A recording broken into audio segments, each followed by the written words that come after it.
All right, good evening, everyone, and welcome to a live edition of the WGSN-DB Going Solo Veterans Corner. And of course, I'm your host, retired Army First Sergeant Paul Holbert, coming to you live from Northern Virginia. And we appreciate you joining us this evening. In fact, it's listeners like yourself that helped us make the top 25 podcasts to watch here in Northern Virginia. So we appreciate your support. And we appreciate you continuing to follow the show. Now, as most of you know that watch the show, our show is designed to highlight veterans and their service and their experiences and let them share what they're doing now with the rest of our audience and talk about issues that affect veterans. So we're going to get into tonight's guest in just a minute. But before we do, I want to start off by thanking first our great sponsors, Quest Jewelers in Merrifield, Virginia. Quest Jewelers is located there on Lee Highway in Fairfax. And I have to tell you, and those of you that have watched the show have seen me, that heard me tell you before, you got to check out what they have, folks. And I can speak from firsthand because I've had some excellent pieces made there, custom made there for my wife. They've got some great stuff. So make sure you check them out. questjewelers.com, see what they have, and see, Valentine's Day is coming up. It's not too far away. I also want to thank Nationwide IT Services. NIS is a service disabled veteran-owned small business located here in Fairfax, Virginia, and it's owned and operated by retired Army Warrant Officer C.K. Park and his crew.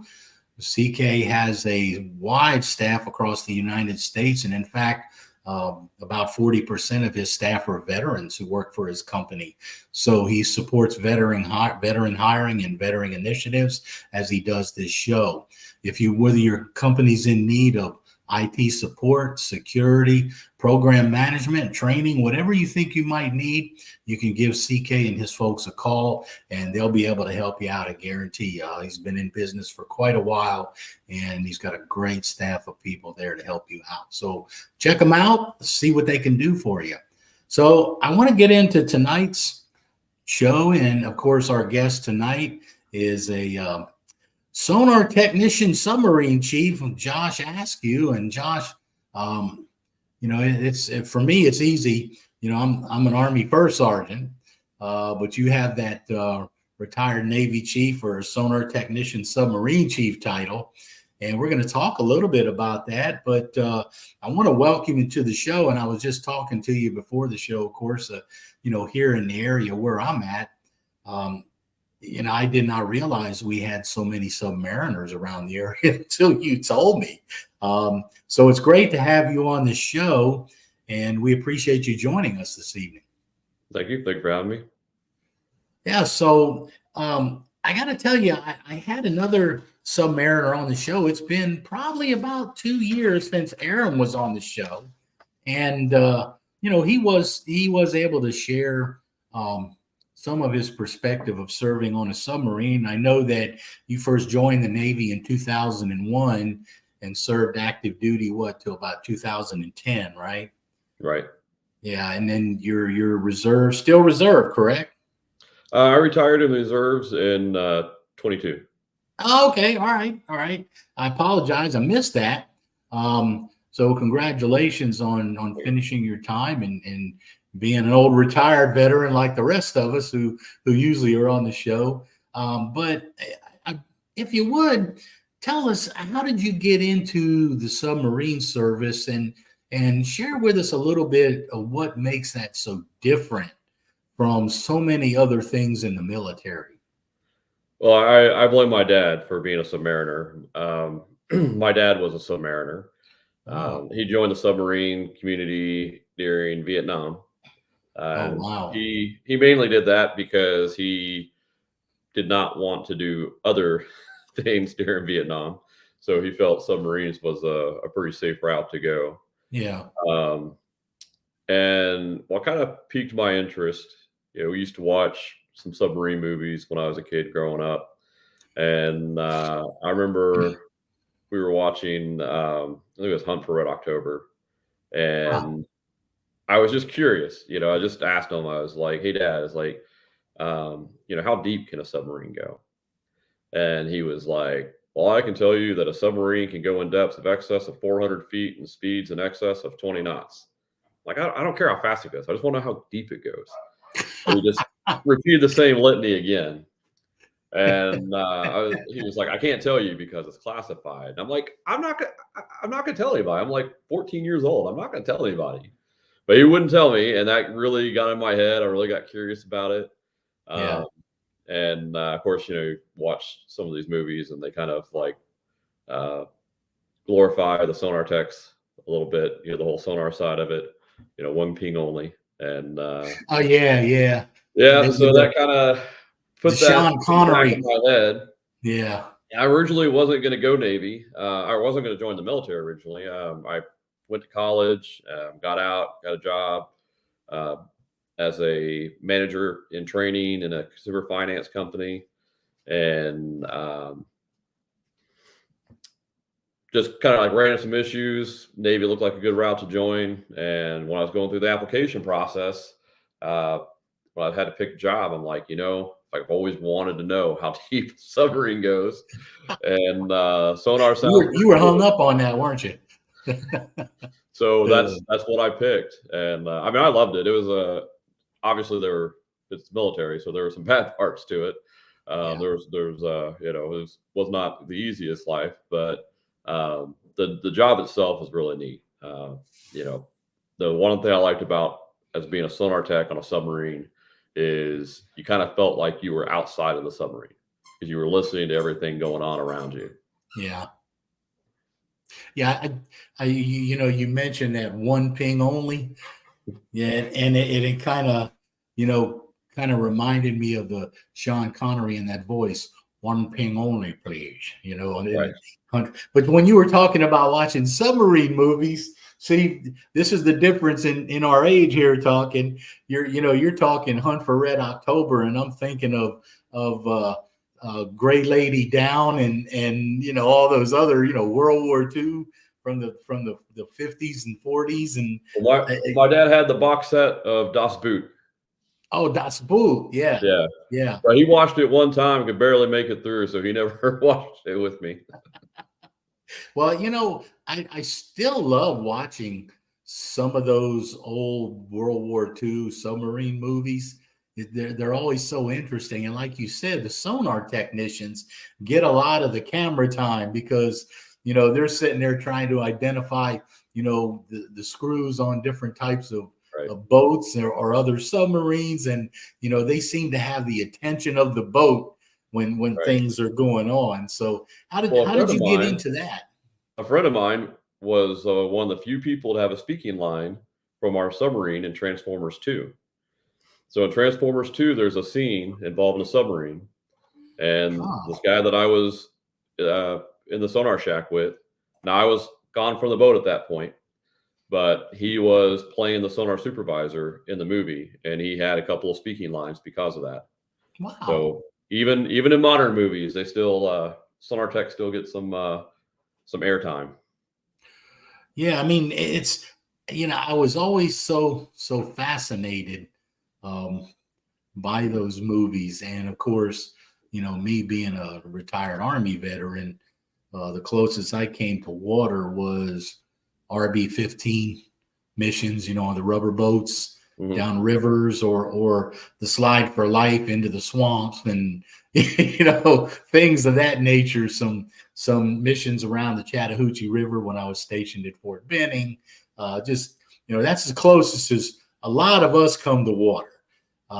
But I was always kind of fascinated because I am a military history buff, and I enjoy the older war movies, and I'm always fascinated by the Submariner movies because you get so enthralled into the plot of what's going on with the submarine, and you see all the guys in there, sweat pouring down them with no shirts on, and depth charges, and so that's kind of the vision that I think a lot of us have, or like you said, the Hunt for Red October, they see a lot of that.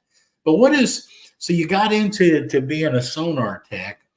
What is it that makes life so different on a submarine compared to a lot of the other things in the Navy, like a surface vessel? Yeah, trying to say this the cleanest way. Yeah, of course. I mean, it's kind of like living in an anthill, you know. It's just kind of a narrow space. Even when they make the submarines bigger, like they did with the Seawolf class, where they went to a wider hull, all they did was shove more equipment in there. So there's even less space for people than there are in the smaller submarines. Yeah. So people are always an afterthought on the submarine design. And if they could get rid of people altogether, I'm sure they would. But that makes it kind of tight, you know, going through the passageways, especially like chow time or during drills. You know, people are moving both ways in the passageway, and normally there are passageways that would be designed for about one person. So you're constantly rubbing up against other people. Not everybody has the same sense of etiquette in the submarine community. So, you know, one of the things that used to kind of annoy me would be sitting on the mess decks eating meal times, and you'd have people who would, you know, like who would fart during the mealtime, and they thought it was funny, you know, and you just have people like that, and you can't, you know, kick them off out at sea. They don't let you do that. As much as you'd like to, right? Yeah. So it's just, you know, there's it's an interesting lifestyle. For people who are used to sunlight, you know, it's not a good place to be. Yeah. It's we go. I think the longest I spent on board was probably 52 days. And when I talk to a lot of other people, there's a lot of other people who spent a lot longer than that. You know, inside the tube. So that's a long time to go for a lot of people without seeing the sun. We had a fire control technician who still managed to get into these, you know, Liberty ports with a nice orange glow to his skin. So we're pretty sure he was spray tanning somewhere on the submarine. But most of us are pretty pale. You're talking about not seeing the sun, and it kind of reminds me of I had I had an Air Force captain on. It's been several years now. It was earlier on in my show, and I actually worked with this gentleman after I retired from the Army, and that's how we got to know each other. But he was one of the missile control launch officers in the nuclear silos back during the height of the Cold War. And he said, you know, we weren't down there all that long, but he said, the thing is, once we went down into that silo, he said, we never knew what was going to happen or whether we were going to be coming back out. And he said that was the thing on their mind. So he said, whenever he went down into the silo, he always took one last look at the sun, or, you know, if the sun was out when he went in, just as a reminder. It was just one of the things that he did. So yeah, I can see that being, you know, very, very different. Well, I have to ask you, what's the food like on the submarines? Depends on your cooks. So you got good cooks, you got good food. Yeah. The food's better, I guess, than it is in most of the other parts of the Navy. You know, generally speaking, we'll wind up getting like ribeyes or prime rib on Sundays when we're out at sea. Yeah. So it's, I don't know. Sometimes it's good. We had one deployment that we did where at getting to our halfway point, the last 2 weeks before we pulled into port, we were eating nothing but chili mac. So the only exception to that was breakfast, but lunchtime, chili mac, dinner time, chili mac, mid rats, chili mac. So only breakfast is the only time you got some reprieve from that. And we pulled into port, and one of the first announcements they make when we pull into port is, you know, all hands E5 and below lay topside for a food stores offload. And we're like, we're gonna be offloading more chili mac? Like what's going on here? So we all go up topside and, you know, make our daisy chain, and we're passing food stores, and we're passing chicken wheels and chicken nuggets and chicken cordon bleu and what was it, like lobster tails and shrimp. Jeez. And we're just like, everybody's starting to get really angry. Yeah. And the senior chief cook who was on the pier is like, trying to calm us down. He's like, "Oh, we ran over budget, and so we couldn't cook this food because if you cook it, then you have to pay for it, but you can return it and you get that money back on your Gosh. account." Isn't that And something? so, yeah, that's why we were eating chili mac for the last 2 weeks, because it wasn't because we didn't have good food on board. It was because they had, ran over budget on the food budget. A lot of angry people. So I want to ask you, I know one of your first submarines you were on was the USS Topeka out of San Mhm. Diego, and it was a fast attack submarine. So what is that? What's the difference? So it's a real submarine? Yeah, Uh, fast attack submarine. What's the right. So there's fast attack submarines, and when I first joined, we basically had fast attacks and boomers. And so the okay? boomers are the ones carrying nuclear missiles. Yeah, okay, Um, all right. Shortly after I joined, because of the Starter Treaty, they had to reduce the number of ballistic missile submarines they had. Right. So they converted 4 of them over to SSGNs, which are guided Okay. missile submarines. So now we have SSNs, SSGNs, and SSBNs. Yeah. Now, technically speaking, when I joined, there was also one diesel boat, Oh my gosh. but it was just sort of like a research vessel Hmm. over in California, and they decommed that shortly after I joined. We also had another research vessel, a nuclear one called NR1, over on the East Coast, and she decommed, I think like 15 years ago or 10 years ago, something like that. But for the most part, it's fast attacks and boomers. Of course, now we got, like I said, the GNs. And GNs kind of, obviously, they don't carry nuclear missiles, but they carry a lot of Tomahawk missiles. And so they still do missile patrols for anywhere we need to launch a lot of Tomahawks. Yeah. And they also do some of the fast attack missions. But fast attack, mostly we're, doing intelligence, surveillance, reconnaissance, and early warning indicators, and those type of missions. Hmm. Soft insertion, depending on the submarine you're on. Yeah, that sounds really interesting. My first enlistment in the Army, I found myself in Korea, and my first job in the Army. I spent 4 years in a fire direction center and field artillery. So I found during my first tour, my first winter in Korea, I was setting up in a live fire artillery base on the DMZ, monitoring the nets for, what was going on in the DMZ. And, I don't know, it really brought to mind, I think, the seriousness of what I was doing, being involved in that type of stuff. I would imagine, much like you guys being in different areas, gathering intelligence and watching what was going on and seeing what, some of the other countries were doing. And I think that's one thing that kind of set the tone for me in my military career was I had a chance to get an early exposure of just how serious, your job can be at times. And I can imagine you guys on the submarine, really, really had some experiences that, kind of brought how important that was.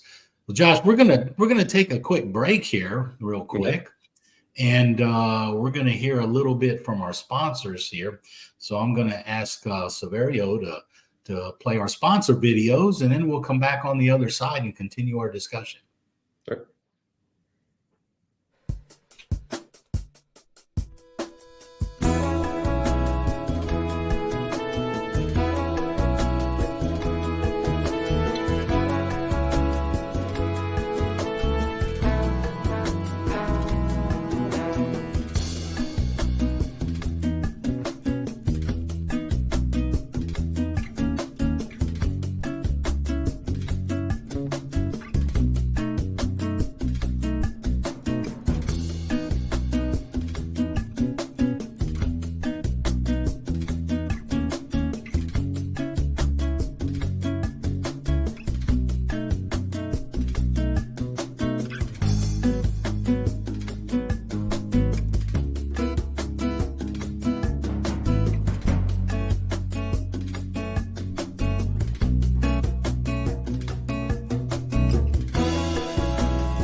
right, welcome back, everyone. And just wanted to share our sponsor information and goingsolomedia.com for the audience out there. And you've been watching the WGSN-DB Going Solo Veterans Corner. And we've been talking tonight with Navy Sonar Technician Chief Josh Askew. And Josh, I know you left active duty around 2010, and you joined the Naval Reserves and did some time at, let's see, where did you go when you first joined the reserve? Before you went to Norfolk, you were out in San Diego, I believe, weren't you? Yeah, I mean the reserves is kind of, at least in the Navy, it's kind of unusual. You can be assigned to two different units at the same time. Yeah. So you'll have one unit that has like administrative control over you, and then you'd have the other one that has more of like a mission control over you. And so my administrative unit was out of Andrews Air Force Base. And I was actually became the leader of that unit the moment I stepped into it. My second drill weekend, I was running it. That was an experience. But my mission unit was over at, let's see, at the time, it was called NMOC. It's not called NMOC anymore. Now it's UWDC. But it was a Naval Mine and Anti-Submarine Warfare Center out of San Diego. And I stayed with them up until they changed over to UWDC, Undersea Warfare Dominant Center. And so that was about 8 years. And then, or maybe, actually it's probably about 6 years. And I spent the rest of my time with different undersea warfare operations units. Which we basically do watch floor support for active duty. So we have 4 different submarine watch floors across the globe, and the different UWOs are assigned to provide operational support to those watch floors. Yeah, you spent a little time in Hawaii too, didn't you? Mm-hmm. Well, so I moved to Hawaii because my wife is from Hawaii. And okay. So went out there, joined up with a local unit out there.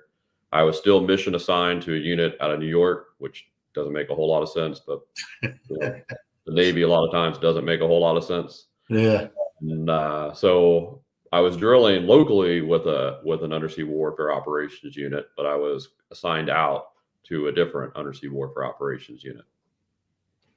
Yeah, so I know I found something interesting on here. As you were kind of wrapping up your career, and it says here that you qualified and stood watch as a theater anti-submarine warfare officer during Operation Cable Car in Naples, Italy. You know, that to me, that sounds like that's a theater anti-submarine warfare officer. You know, that sounds like something pretty important. So what were you doing? I mean, it's mostly kind of like a secretary with a fancy title. Answering the phone, routing messages, mostly. But over in Naples, we have CTF 69, which is, that's what it was called when I was over there. I think they may have changed the name by now, but that was our theater watch floor for submarine operations in the Atlantic. And so cable car was an exercise that I was supporting, but as a theater anti-submarine warfare officer, my job over there is to keep track of any enemy submarine, well, pretty much any submarines, whether they're we don't track our own. So we don't really keep track of where our submarines are unless they're tactically assigned to us and they're helping us prosecute other contacts. Yeah. But we basically keep track of enemy submarines and work with different types of Navy assets to prosecute those submarines to keep an idea of where they're at. So what you said you retired in 2022, and what was it that was there something in particular that kind of led you that way or told you it was time? You know, everybody's got their own reason, their own rhyme behind when they decide to leave service or retire. So how did that come out for you? Well, and as a chief in the reserves at that time, I could have served several more years because it took a long Yeah. time before you reach higher tenure. Um, and it was definitely something I had to think about because I really liked getting TRICARE. I wasn't getting like the retiree TRICARE. I was getting it through the reserves so I was paying, $215 a month. But it was just exceptional healthcare insurance compared Yeah. to what my employer offered. And so I really enjoyed the health insurance. But the thing about the reserves is it's 1 week in a month and 2 weeks a year. Yeah. And you can tell what weekend it's going to be in the month because you just look at what is something you want to do that month. And that's the weekend your drill weekend is. It just amazes me. It's like always falling on birthdays or anniversaries or, just things like that. And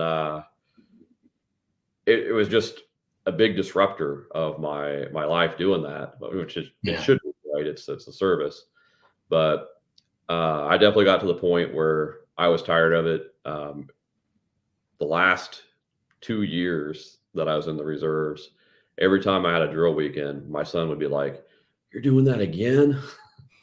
And so it just got to the point where I was ready to go. I was ready to retire. The Navy had done things too. They had taken some systems online that just made our lives a lot harder in the reserves, and just all that combined, it's just a lot of different factors. As decided, yep, I got my time in, ready to just hang it up. Ready to go. Yeah, I mean, speaking from myself, my time in the Army, I was gone, whether it was, just on some short deployments or it was to Panama or Desert Storm or Bosnia or Kosovo or, the Sinai one time, so yeah, I mean, it's like you're always gone. But I wanted to bring out something that you said here for our audience, especially some of our young folks watching, when you were talking about TRICARE. Myself being retired from active duty, I've been using TRICARE for years and years. And, you always hear people who have horror stories to talk about the health care they receive. But, I'm kind of with you because having gone through, staples in my foot, to 2 knee replacements, to, a number of things, the military hospitals have taken excellent care of me. And, I just want to kind of give that shout out to go along with what you were saying, because that is an important part of some of what, our younger military folks get when they join the service. One of the things they get, and I've always had very good medical care, even after I retired. And I'm moving into Medicare later this year. I'm telling my age here, but even then, the TRICARE for Life picks up as your Part C, right, and covers. So I just wanted to put that shout out there to our military medical corps, because they've always taken good care of me, and it sounds like they were doing the same thing with you. Right. And once I turn 60, I'm able to get TRICARE again, and I'm eagerly looking forward to that day. Yeah. Well, that's good. I mean, like I said, they took good care of me. But one of the things I noticed with the Navy, of course, and it's because of the, where your bases are, your ports and different things, is, such a different array of locations that you guys go to, opposed to a lot of us. We run back and forth to Europe, to Korea, to Japan sometimes, and other places. And then, of course, around military posts all over the United States, whereas you guys are all over the oceans, all kinds of ports of call. And, I always thought that was interesting. So now that you're retired, I'm assuming you're living up around Northern Virginia area again. Yeah. Yep, so you're married, you have a son. How old's your son now? You said 13? Yep, just turned 13. Okay, so he's 13 going on 20, right? Is Yeah. that how it still is? Yeah. Mine are all grown out on their own, but I remember those days. So what do you guys like to do, now that you're retired? And I know that you worked for several civilian organizations as well since you retired. But what do you like to do um, in your time with your family? What do you guys like to do now that you've got more time? I mean, we don't really do a whole lot. Kind of like whatever my son's schedule is. So Yeah, he's doing robotics at school. So like this weekend, we're going to a robotics competition. Um, that's generally what kind of drives it. But otherwise, we do go out and hit a lot of the local breweries. yeah, So that usually means supporting veteran owned because a lot of the local breweries are veteran owned. yeah. So that's the way I look at it. When I go out to the brewery, it's a charity, right? Just doing my job to support the community.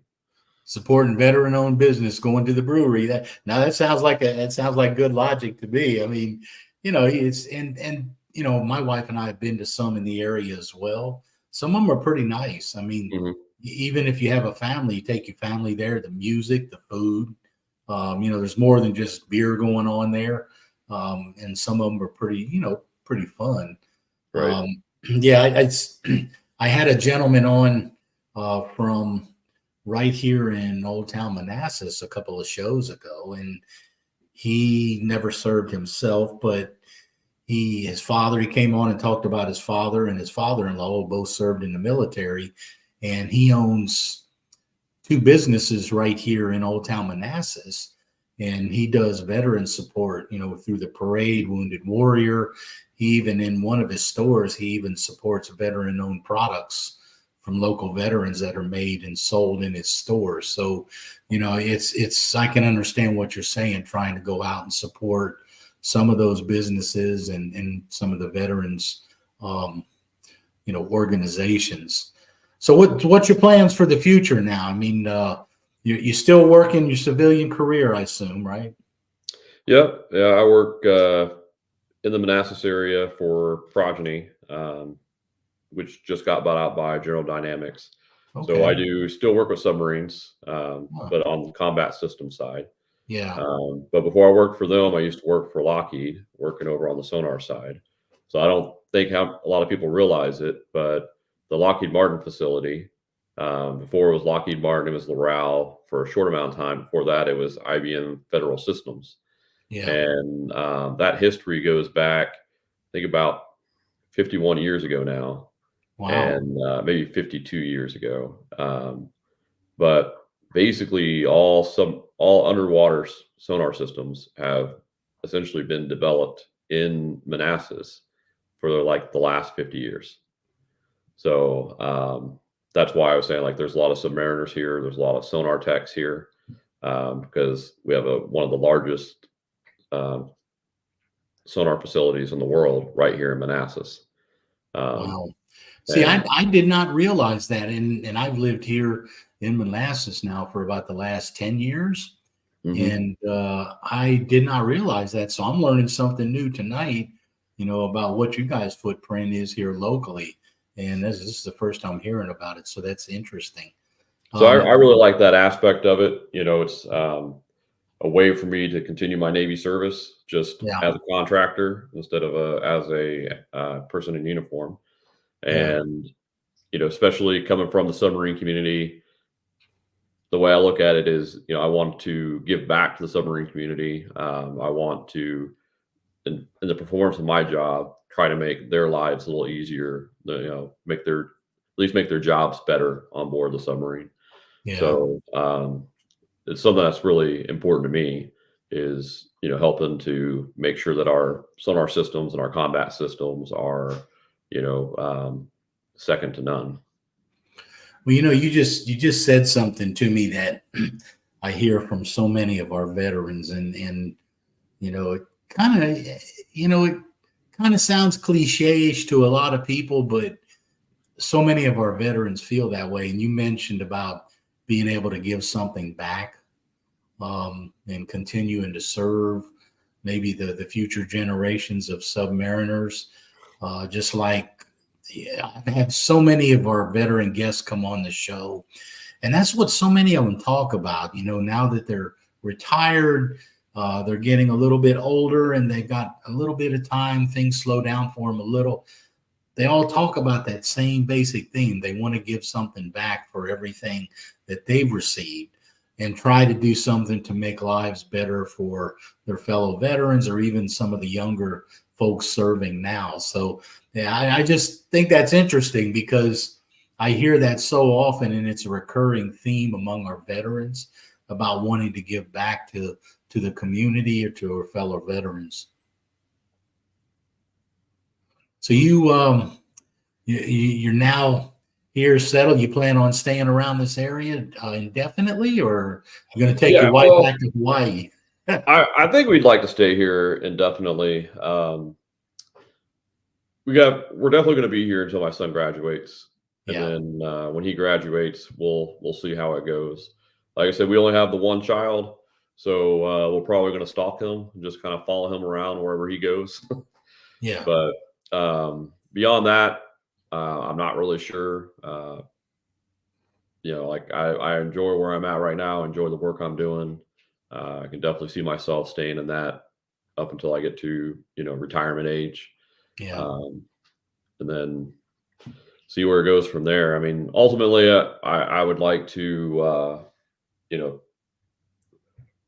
retire from the defense contracting side of life and do something like teaching or I've always wanted to open up a coffee shop. And I don't see the reason why I wouldn't be able to do both at some point.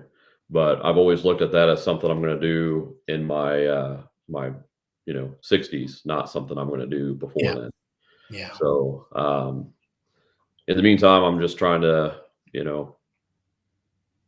do something I enjoy that's going to help set myself up for that goal later in life. Yeah, I tell you, it's amazing when you get to that point. And I just got to that point now myself, and I'm looking back on all these years, and I'm going, wow. But it's definitely well worth it. All the planning, all the hard work. So Mm-hmm. I wish you the best, my friend. I just want to ask you before we wrap up the show, if you had one thought that you'd like to share, either with your fellow veterans or with the audience in general, what would it be? Well, I'm sure this aspect of submarines was not unique to submarines. When I was on board the boat, it was a small crew, about 130 people. And you have people from all different types of backgrounds, all different ethnicities, all parts of the U.S. And, one of the things about it is like when you're on board, you work as one, you work as one team to accomplish the mission. And whatever people's backgrounds are, whatever their opinions are, whatever their religion is, all that doesn't matter, right? The focus is to get the mission done. And, that's working together as a team. Yeah. And, that's just one of the things where it's always kind of fascinating when you see these groups who go out on Liberty calls together, and these, well, for us anyways, going out on Liberty calls in foreign ports. And you'll have this like cluster of guys hanging out that you would never imagine to see hanging out anywhere else because they're just such wide variety of backgrounds. Yeah. And, I really like that aspect of the submarine community.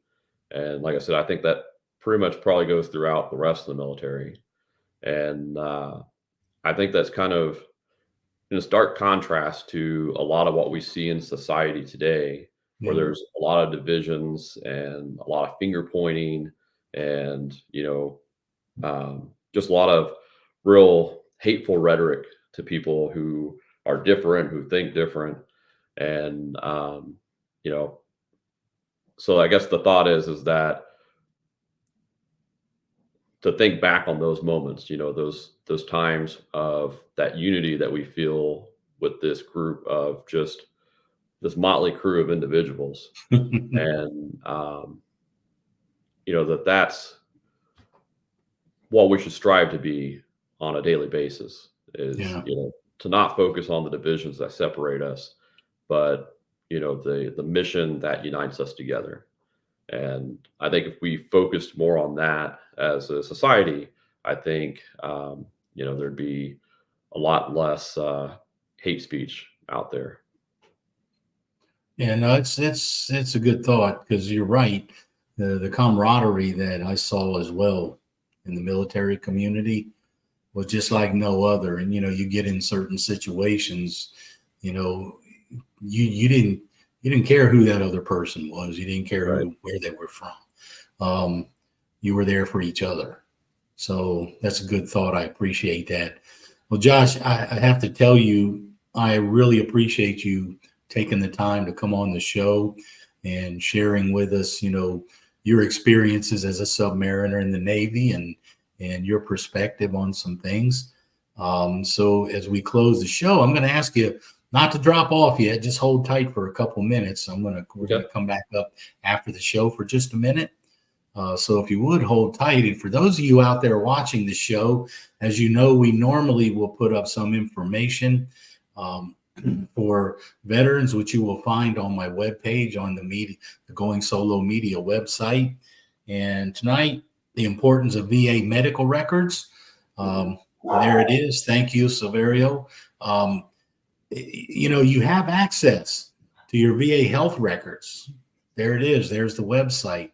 And I can tell you, for those of you folks that are still trying to deal with this or going through it now, e-benefits, when you're trying to file your claims for any type of disability, your active duty and your VA medical records, you can get access to them and submit them with your claim when you file your claim online.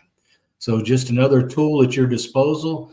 VA health records are important. There's the website. For those of you, if you don't get a chance to copy it right now, go to the goingsolomedia.com, look for the Veterans Corner, and you will find my link on my page to all of our access to information. So I want to thank everyone for taking the time to join us tonight. And again, thanking our guest, sonar technician, submarine chief Josh Askew, for being with us and sharing his experiences. Thank you for watching us. For you veterans out there, as always, thank you for your service. And we hope you will join us on goingsolomedia.com and the veteranscorner.com. And I will see everyone on our next show.